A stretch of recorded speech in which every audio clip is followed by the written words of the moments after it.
હાલો. હાલો, doctor Bakul Butiya બોલો છો? હાજી નમસ્કાર, હું આપની શું સેવા કરી શકું? ડોક્ટર સાહેબ, મારી ભેંસે 2 દિવસથી દોવા નથી દીધો. અરે પણ ભેંસનો પ્રોબ્લેમ હોય તો ઢોર ડોક્ટર ને ફોન કરો ને, મને શા માટે કહો છો? કે તું કઈ ઢોર ડોક્ટર થી કમ નથી. 2 મહિના પહેલા મને ઇન્જેક્શન માર્યું તું ને, એ હજી દુખે છે.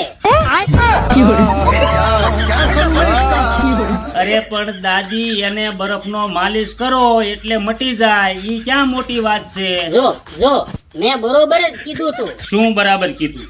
તું પાક્કો ઢોર ડોક્ટર છો. બરફનો માલિશ નો થાય, બરફને ઘસવાનો હોય છે, માલિશ તો તેલ નો થાય. તારી જેવા અક્કલ મઠ્ઠાને ડિગ્રી આપી કોણે?